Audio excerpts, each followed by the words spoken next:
Պուրիտանները, ամենօրյա ընթերցանություն, Ջոնաթան Էդվարդս, օր ապրիլի 13։ Տիրոջը ձայնը զորությունով է, Տիրոջը ձայնը մեծ վեհափառությունով է, Սաղմոս 29-րդ գլուխ 4-րդ խոսք։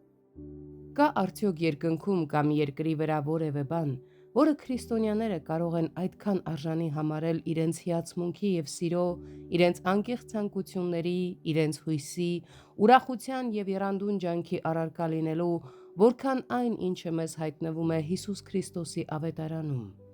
Այնտեղ ոչ միայն պարզաբանվում են մեզ հուզող ամենաարժանի բաները, այլև ներկայացվում են ամենահուզիչ կերպով։ Օրհնյալ Աստծո փառքն ու գեղեցկությունը, որոնք ինքնին ամենաարժանին են մեր հիացմունքի և սիրո առարկա լինելու, այնտեղ ներկայացվում են ամենագրավիչ կերպով, որ կարելի է պատկերացնել, քանի որ դրանք իրենց ողջ շքեղությամբ փայլում են մարմնավորված, անսահման սիրող, հեզ, կարեկից և մահացող Փրկչի էության մեջ։ Աստծո գառան բոլոր առաքինությունները, նրա խոնարհությունը, համբերությունը,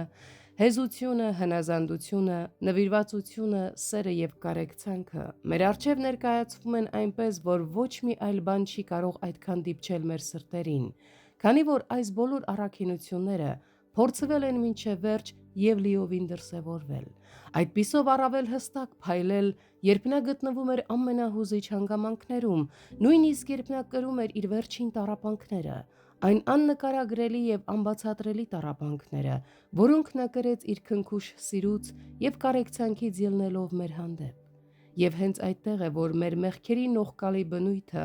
ամենահուզիչ կերպով է բացահայտվում։ Մենք տեսնում ենք դրանց սարսափելի հետևանքները այն փաստում,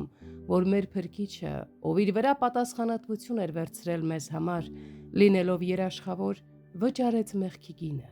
Եվ հենց այդտեղ ենք մենք տեսնում մեղքի նկատմամբ Աստծո ատելության ամենահուզիչ դրսևորումը, ինչպես նաև նրա բարկությունն ու արդարությունը այն պատժելու մեջ, քանզի մենք տեսնում ենք նրա արդարությունը այս պատժի խստության և անզիջելիության մեջ, և նրա զայրույթը դրա սարսափելիության մեջ, այն փաստում, որ նա այդքան սարսափելիորեն պատժեց մեր մեղքերը, պատիժ սահմանելով նրա վրա, ով անսահմանորեն թանկ էր նրա համար և սիրում էր մեզ։